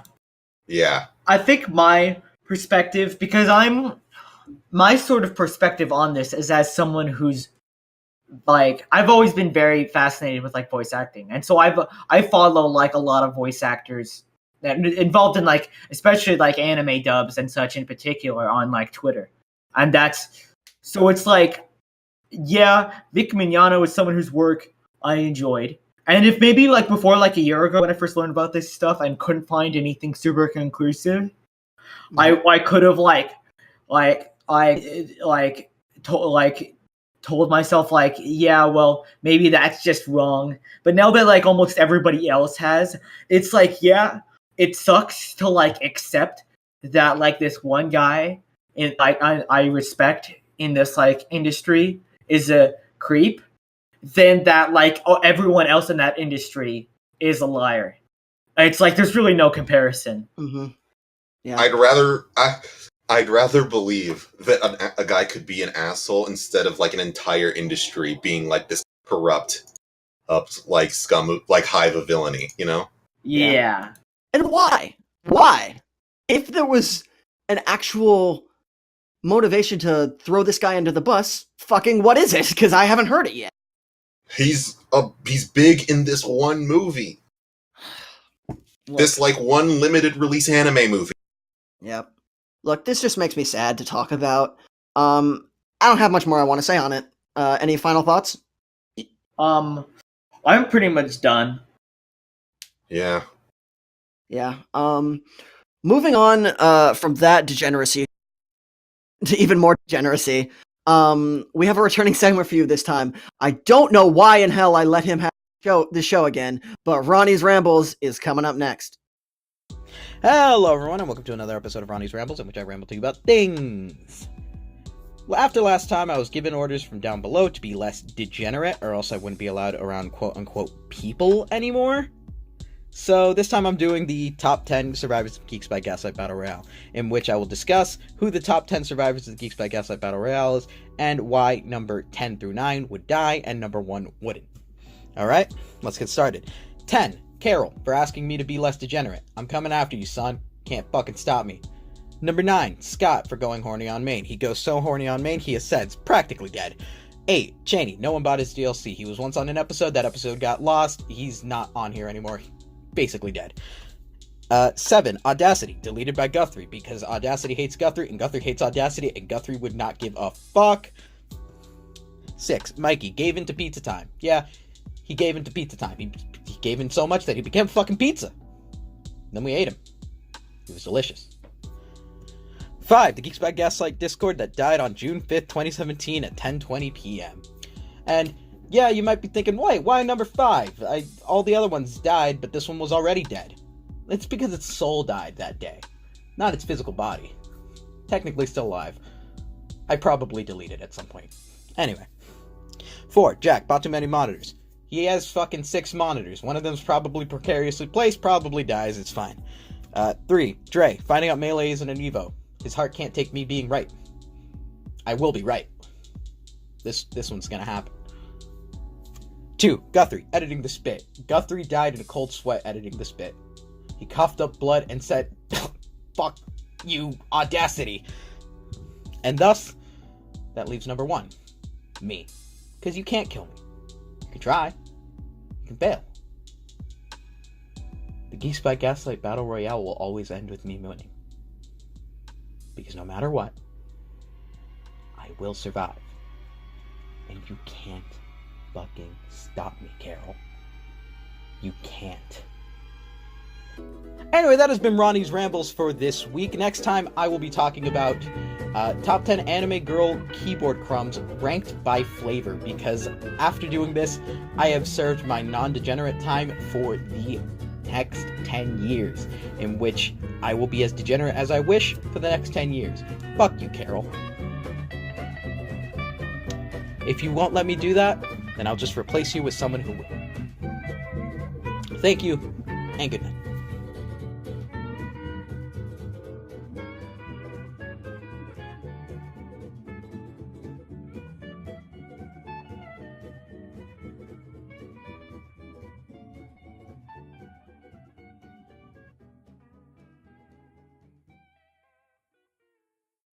And we're back. Thanks, Roddy, or god damn it. All right, moving on to our next segment, I believe, recommendations. Scott's gonna kick us off. So, Scott, what did you bring this month? Hi, I'm here to talk about Steins Gate Elite. A lot of people would probably know I'm gonna explain what Steins Gate sort of is. A lot of people would probably know it, as be familiar with it from the anime adaptation. But originally it's a visual novel that's actually part of like a bigger series, which is that's called the Science Adventure franchise. That is, a lot of the works in it are like pretty disconnected, but they just kind of share the same sort of themes of being like science fiction stories with like conspiracy, like sort of like elements. And so Steins Gate specifically is a story about a group of like high school to college age kids who accidentally make a machine that lets them send text messages back in time with a microwave. Whoa. And it has this whole shit where there's like this like organization and stuff. And so it's originally a visual novel. And then there's the anime adaptation was real popular. And is I think probably one of like the like only like really good visual novel adaptations I can like think of. I remember it being like in the top 5 like highest voted anime of all time on my anime list for a long time. I'm not sure if it still is. Yeah, it's definitely like something that like comes up a lot whenever on like online like Reddit boards and such when the topic of like anime recommendations come up. Yeah. Which I think is where I learned of it. It's the fourth. It's rated the 4th highest one. Whoa. Yeah. So what Steins Gate Elite is, this is a new release of it that sort of combines the visual novel with the anime. So it's like it's got the visual novel's script, I think with some changes since they had to cut some things, but with including content that wasn't in the anime. But instead of the like regular like sprites and stuff from the original visual novel, it has footage from the anime. And when they first announced this, I was kind of sleeping on it because I was like, that kind of just seems like a cash grab because like Steins Gate is like the most profitable name in this franchise because of the anime. Right. It's like most well known. But I sort of when I learned more about it though, because the guy Chiyomaru Shikura is like the name of the like main guy behind this series. And when Chiyomaru went into like his like reasons behind it, it got me more interested because he was talking about how we're sort of interested in experimenting with different ways of like doing a visual novel presentation wise. And that just kind of the idea of having a visual novel like with a whole bunch of like animated stuff was interesting, and it was just easier to do it with Steins Gate because that had like a really well received anime, and it was a lot easier to like reuse animation from something else than to like make completely new stuff. Mm-hmm. And when I thought about it that way, I was like, oh, actually, that's kind of interesting now that I think about it. That is kind of interesting to see, and that sort of ties in to something I talked about on a previous episode of the podcast when I talked about the game 428 Shibuya Scramble. Oh yeah. Because that was the one where it had all like the live action stuff, and I in that episode I talked about how I feel like one of the reasons I think a lot of people sort of have trouble getting into visual novels is because of how like static they are as a medium. There's not a whole lot of variation when you see. Which is why I thought that game sort of felt like refreshing for me to play and felt like it could be easier for people to get into because of the fact that all the visuals are like for the most part like going to be like tailor-made to like the scene you're experiencing. And it's the exact same sort of thing with Steins Gate Elite. And so it came out officially in English a few days ago. I got it on my Switch and I've been playing it. And I really like how it just feels. It's very like fresh. I know there's a lot of people who sort of criticize it. But I think it feels good. And I know there's like it's mostly reused, but there's some new animation for like extra ending stuff in the visual novel. Yeah. But it's really neat. So they're just like retooling bits from the anime. Yeah. But it's not like It feels like a lot of effort still went into like making it like feel like it really works. Does it follow the storyline of the original? Yeah, it has. There's definitely stuff in the visual novel that's not in the anime. That's in there. I've seen like some footage of it, and it seems very interesting because it's like it. If you skip around in like a video of like gameplay, right, you'll see it be a static image. But then when the scene needs to progress, then the animation will kick in. Or sometimes they'll just if someone's having a facial reaction, they'll maybe leave that looping, like it's like a GIF or something. Yeah, sometimes it's a little weird, because the voice acting is the voice acting from the original visual novel, and this is noticeable, at least to me, as someone who's familiar with both the original and the anime, because even though the voice cast is the same. The voice acting, I think, is a bit more refined, and some characters sound different. There's this character. Yeah, Jré knows about this. There's this guy named Daru, and he's a stereotypical otaku character. But in the VN, he just kind of sounds like a normal guy.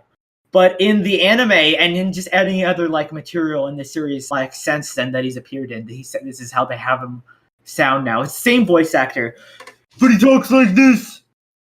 And that's how he sounds, and it's a little goofy. And in that case, I think I prefer the original because he sounds more like a person. But a lot of the other ones in general, there's a kind of noticeable difference for a lot of them. But sometimes that's voice actors settling into the role. Yeah, you kind of get that with a lot of, especially English casts. I feel like when you have when there's actors who revisit later series of characters they played years and years ago, if they have better exposure to the original source material, they can refine their craft. Maybe you just don't understand the deep intricacies of this voice. Oh my god! Right. Is that what I sound like? Is that what I sound like? Oh god! No, that's how Daru be.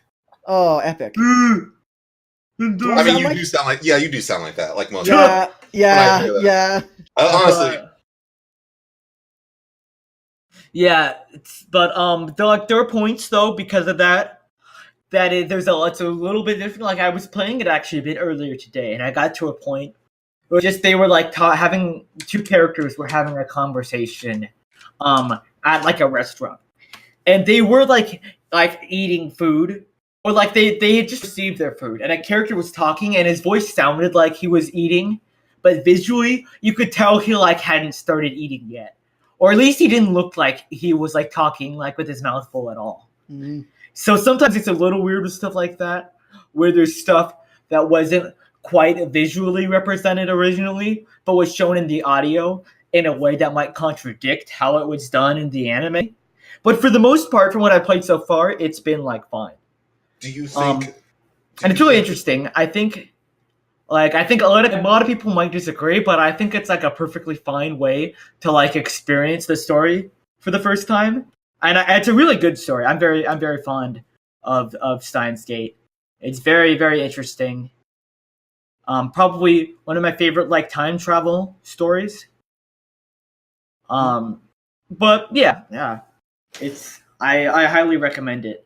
And I'm also really enjoying playing it on my Switch because now that I've been looking forward to some like visual novels coming out for Switch, because I feel like that just kind of seems real like cozy way of playing them. And now that I've like Steins Gate and Ace Attorney on my Switch, I'm finally like doing that, and that feels nice. I like it a lot. So yeah. Do you feel like future science adventure games will be like presented in this style if it does well?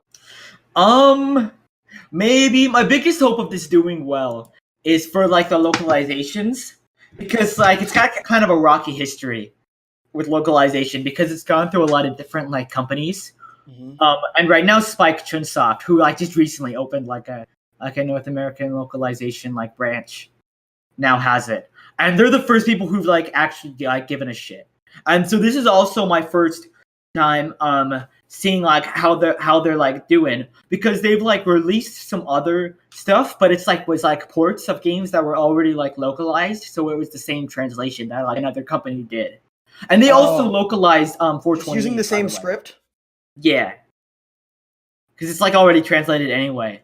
Yeah, but this was, and I think this is also like mostly reused translation, but there's definitely like, you know, they like kind of had to like go through and like for stuff that like they might have been changed in Elite, they like changed. And also like a big thing is just the font and UI is really nice, and that I thought was like assigned to me in the other localizations. So like a lot of them use fonts that I looked like, in my opinion, really bad. I just didn't feel, but this one feels like there's a clear intent behind like the font usage and stuff, and it feels like effort was put into it. And it just feels nice. Yeah, and so I'm really hoping if this does well, Spike Chunsoft localizes some of the other games that haven't been localized.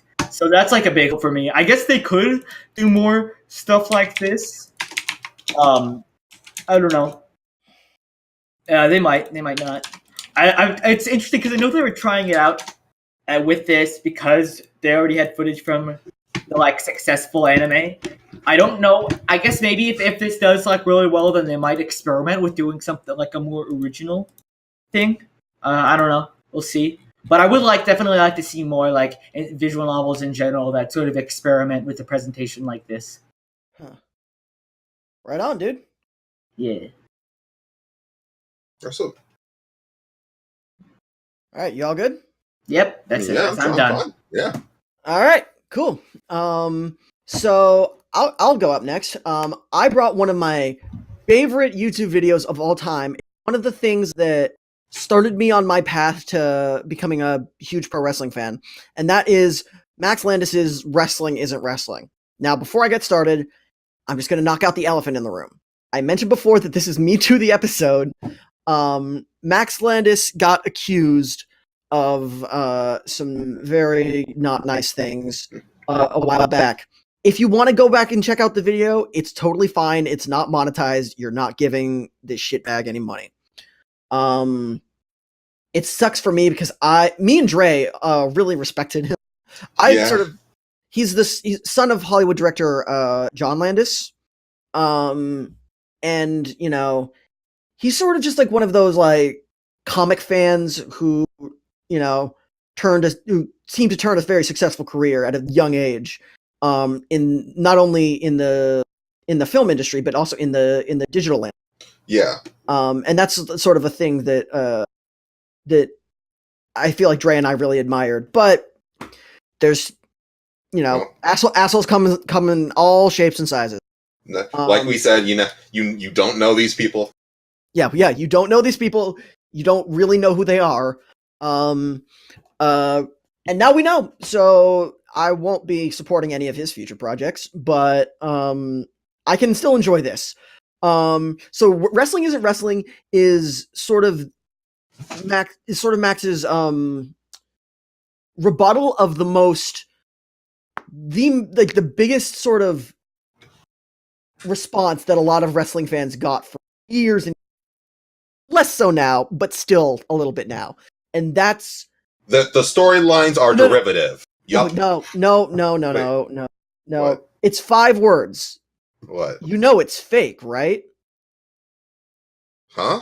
It's you know, that thing that like what? That thing that 99% of Damn it, Jré!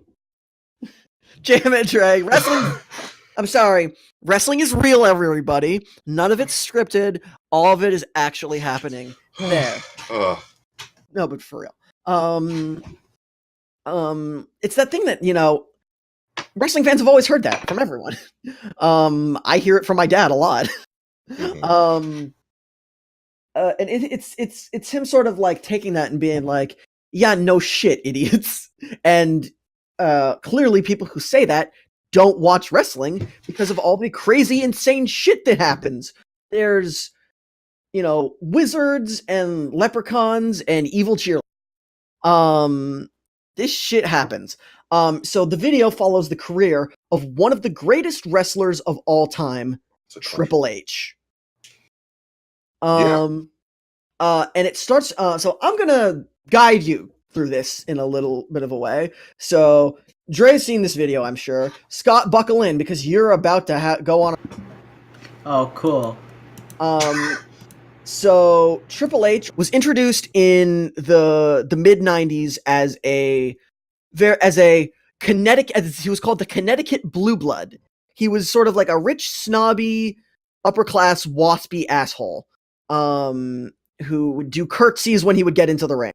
And so he starts off his career. He kind of gets in there. He decides he wants to be a wrestler. He goes in to rough it up, and he gets the shit kicked out of him by the Ultimate Warrior, by fucking everybody. He can't catch a break. He loses every goddamn match.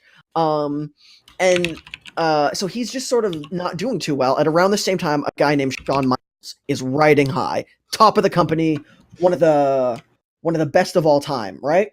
Some would say he's a sexy boy. Some would say he's a sexy boy. Not your boy toy. He's just a sexy boy. He's sort of this very, sort of like feminine sort of guy. Very flamboyant character. And him and Shawn Michaels become friends. And there becomes this sort of imbalance because, there's vestige on the card. Shawn Michaels is a main eventer. Triple H is a jobber, essentially. Which is, wrestling code for someone who loses all the time. And so the wrestling landscape is starting to change. And so Shawn Michaels and Triple H get this fucking nuts idea. And so out they come. Yeah, suck it. They form D-Generation X. Love that goddamn song so much. Best. Basically, wrestling up to that point to an extent on WWE TV had been, family friendly. You got your Hulk Hogan's, you got your Ultimate Warriors, your Macho Man Randy Savages, all these sort of family friendly kind of, eat your vitamins, say your prayers, and listen to your parents type. DX was like, fuck that, I'm gonna take my balls out. Yeah, that's sort of like reasonable. Yeah, we all do that at one point. Yeah. Your parents tell you to clean your room. And I'm removing my testicles from my pantaloons. Yeah, and you gotta just tell. Pantaloons, my guy. Yeah. And so I'm pretty sure you remove your pantaloons before you even think about removing your testicles. So yeah, so everybody at this time is sort of, because they're kind of going nuts, right? These two shitheads, and that's when they piss off the wrong guy, Stone Cold Steve Austin, and Stone Cold fucking destroys. He beats the ever living shit out of Shawn Michaels, and Shawn Michaels goes away.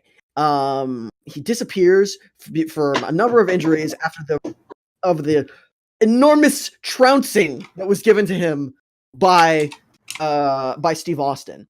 And so now Triple H has built up this God damn it, I was about to say built up this pedigree. Oh. He built up this pedigree, right? As standing next to Shawn Michaels for such a long time. Now he's taken seriously. And so he's like, fuck yeah, I'm gonna do this. Shawn Michaels, he was the number 2 guy. I am number 1. But at around this time, there's guys like Stone Cold Steve. There's guys like The Rock. There's guys like Chris fucking Jericho. The quintessential superstars of a generation. And so Triple H needs to find a way to change the game. And so he gathers up 3 guys. The Road Dogg, Badass Billy Gunn, and X-Pac. What a fucking legend meme X-Pac is. Oh, and China was there too. Can't forget that. She was there early. She was there earlier during the whole time. Yeah, that's a fucking mess. So all of a sudden, Triple H and these guys are not main events. These guys aren't like big sort of like main eventer guys. And so what they do is that Triple H starts to use them as his fucking minions, his little like sort of like puppet guys that he can sort of help him with, that he helps win matches. And he uses these guys to take the WWE championship. You mean F? Yes, the WWF championship. And so now, but then he thinks about, I've got like some power. I'm the champion. I can do what I want, but I'm not quite satisfied. And so he takes Stephanie McMahon, the daughter of the owner of the company. Wrestling's not real, everybody. He kidnaps her, drugs her, and marries her while she's unconscious at a Vegas drive-thru. I don't think that's how that works. I think I should do that. I don't think that's how marriage works at all. Exactly. No, this is all real. All of wrestling is completely real, right, guys? Do the police apprehend him? No. But this is like televised, yes? Yes, and his boss does not fire his boss doesn't fire him. Is my televisual device lying to me? Oh. Yeah, it's weird. I mean, if it's on TV, like why is he still walking free? Everything any media tells me is real. Yeah. So that's sort of a sample size. I'm not going to spoil the whole video for you. Because it's really goddamn good. It dictates this career from all the way from his introduction and the DX stuff to Daniel Bryan, which is sort of one of the more recent big stories that he was involved in. They don't touch on the Shield stuff. I don't think that might have been going on at the time the video was coming out. One thing that you haven't mentioned is that the entire video it's acted out in skits, but the wrestlers are all portrayed like by women. Yeah, in the video, and it's some like notable people like Chloe Dykstra. Chloe Dykstra is Triple H. Anna Akana is Batista of all people, which is funny, kind of humorous. Lola Blanc's The Undertaker. Yeah, there's like a bunch of stuff. Which, okay, again, now that we know some shit about Max Landis, is questionable. But look, in the context of the video, it works, is what I'll say. And then the narration is very good. Max Landis is like a good talker, if nothing else. He's a charming person.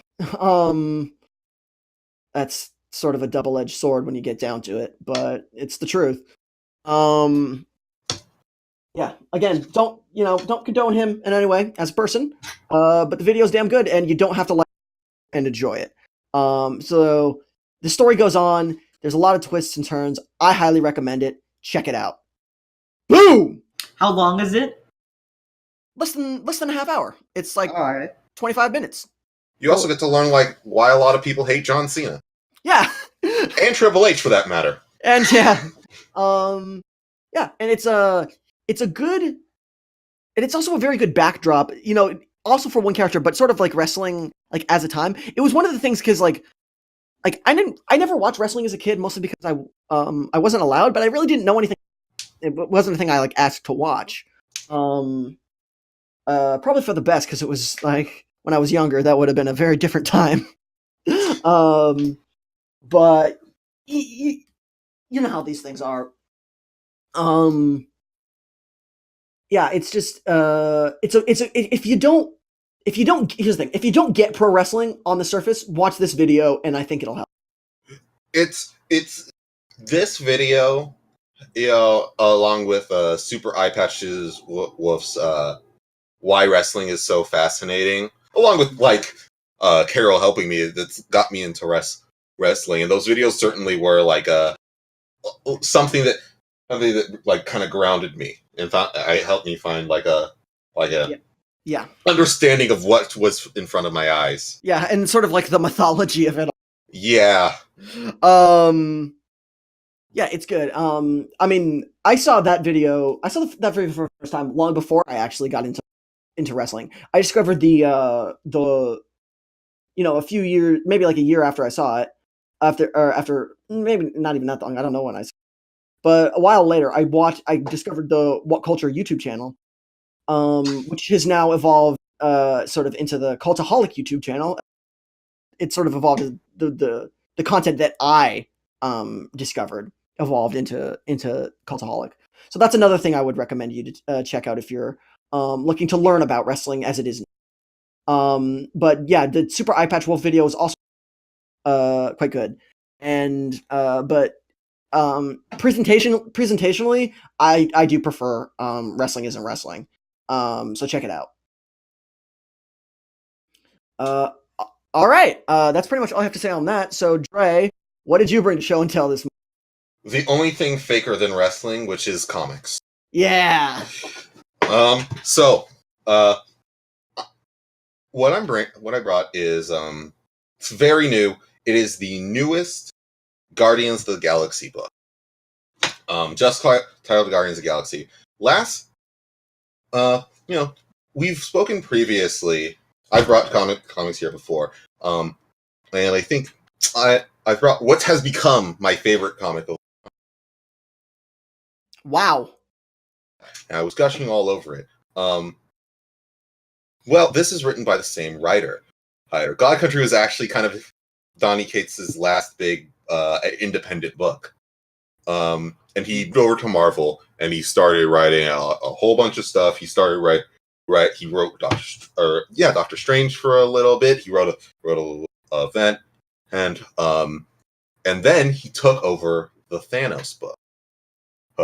And that Thanos book was already highly like beloved of it. And then he took it and made it even more and introduced a bunch of new characters and made it more epic.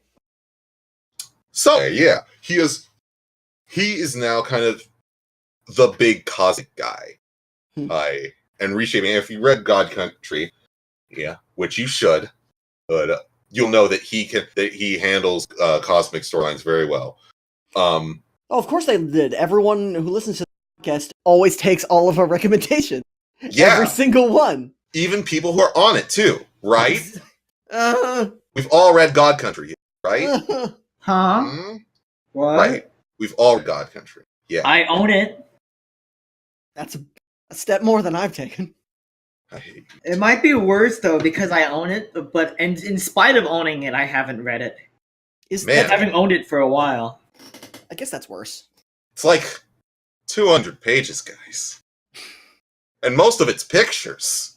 As I said, I would never read a book that's just pictures. Exactly. No, I would, except I only read Venom comics and violent Archie crossovers. That's all I read. I only play picture books. I don't read them. Epic. So I had not a typical like Guardians of the Galaxy reader. They've always interested me. I love the movies, but the comic books, at least in recent years, have always felt kind of like the movies light. Mm-hmm. Except for like the very last run, which was Greg Duggan, I believe his name is, and I really enjoyed that and that led into an event which I didn't get the chance to read, but I wanted to. And out of that, Donny Cates was announced to be writing the new Guardians of the Galaxy.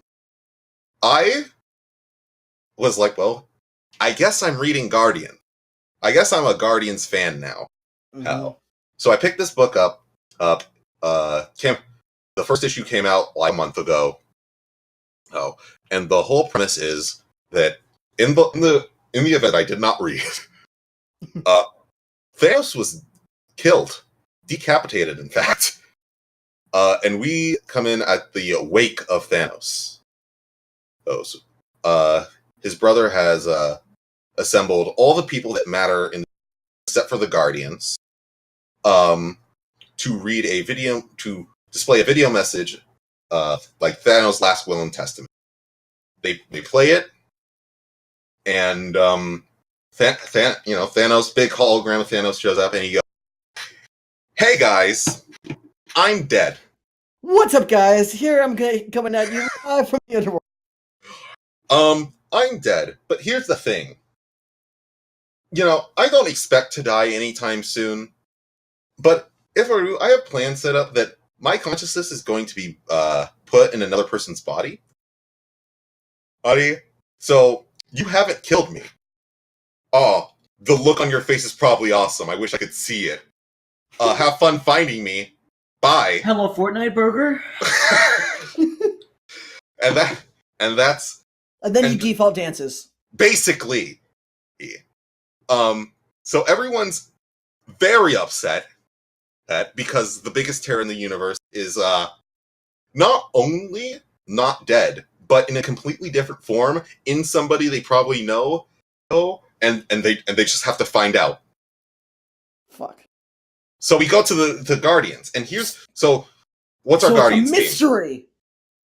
Team? Yeah, kinda. Ooh. So you want to know our Guardians team, right? Mm-hmm. It's Star-Lord and Groot. that's it. Done? Yes. Drax died. Gamora turned into a villain, and they're not saying what happened to Rocket. I mean, that's still one more Guardian than we have in the MCU right now. That is true. No, I guess we have Nebula. She's. I guess she counts. And Mantis. No, Mantis died. No, yeah. Mantis got yeeted. Oh yeah. She got snap Yeah. yeeted. Huh. That's rough. Rough time Guardians are having in the MCU. That's rough, buddy. I guess in the comics too. Groot can talk. In fact, Groot Whoa, is that's powerful. That's way too powerful. Yeah, he's kind of a big asshole. Yeah, I was gonna say, what's he like? He's like really upset because of apparently whatever happened to him and Rocket. It was not good. But he's like grown like a mohawk too. He's leaving his chips everywhere, like wood chips everywhere. He's cursing, and started to become a drunk. Fuck. That's bad. Yeah. How does that... Great play-by-play commentary, Scott. He's an alcoholic. That's bad. Well, I'm thinking, what kind of effect would alcohol even have on this sort of creature? Oh no, Star-Lord is an alcoholic. Oh, why did I think you were still talking about Groot? I mean, Groot probably could drink. I don't know. That's why I was thinking, Groot, an alcoholic? That sounds bad. Maybe beer sap or something?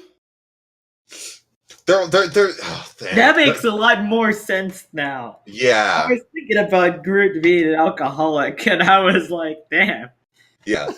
They're a real rough-looking group. Star-Lord's grown this 5 o'clock shadow. His hair's all greasy. He's just looking bad. Mm-hmm. So they're kind of wallowing in their own misery. And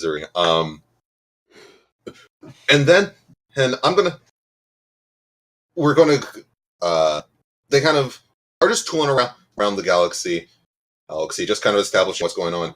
And then we go back to Thanos' wake. Everyone's like, okay, so why didn't we invite the Guardians of the Galaxy here? And Star Fox, who is Thanos' brother, yes. Full barrel roll. Yeah, there you go. Epic! Buy Stargate for a Nintendo Switch right now. His power is making people have sex with him. Huh? What? Why is this moving Me on. Too the episode?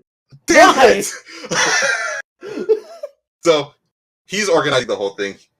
He's like, here's the thing: the Guardians of the Galaxy suck.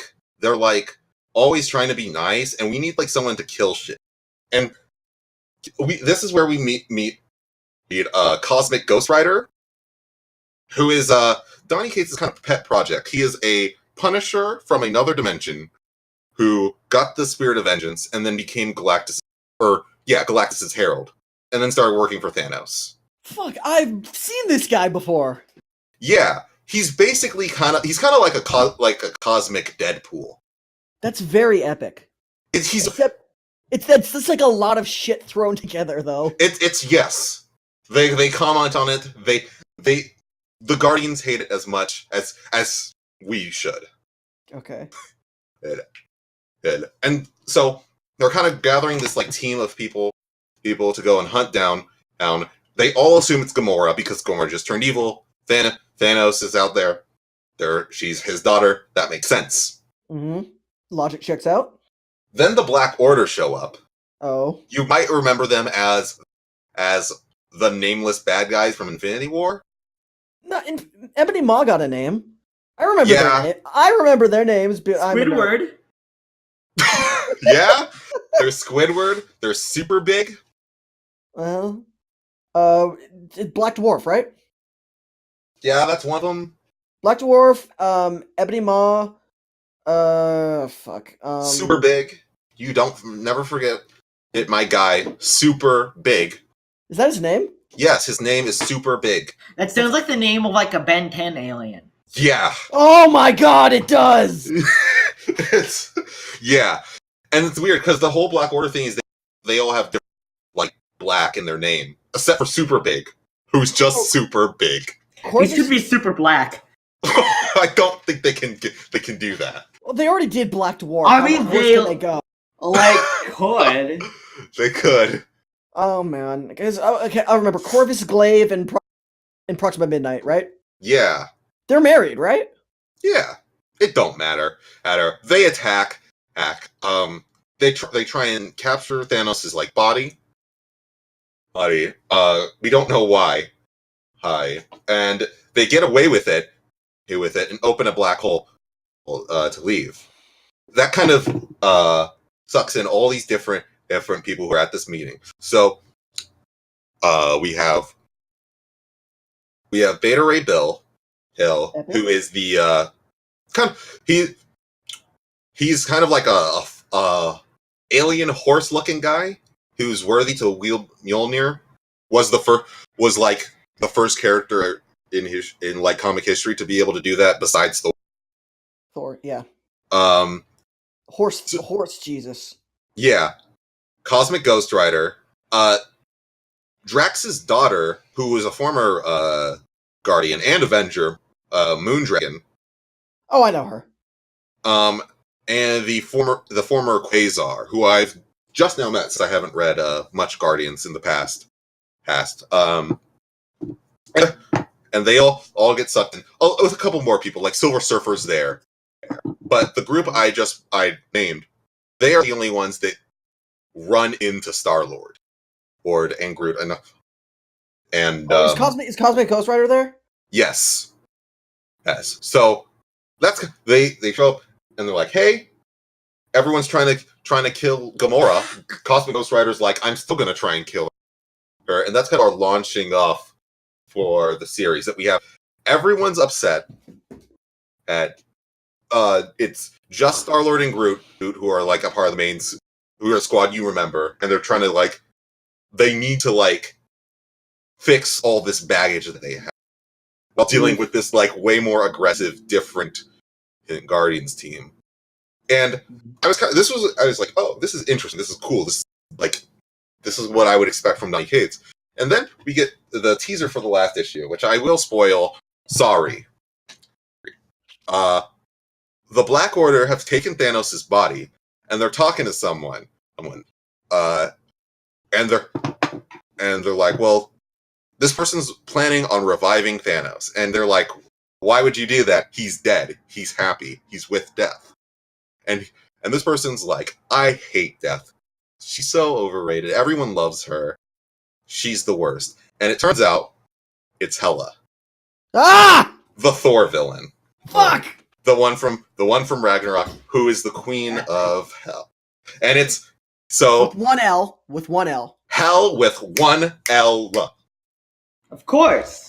So our first arc is going to be this weird, fucked up Guardians team trying to keep Hela from reviving Thanos, who is imposing his will on the galaxy further. Fuck.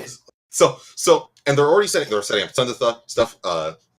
Issue 2 came out last Wednesday. They've gotten the Collector are involved, possibly the X-Men. And this book takes great advantage of continuity, because one of the things that's been upsetting with Marvel, the recent last recent years, is that, everything's in the same universe. It was clear that writers weren't reading each other's books. Yeah.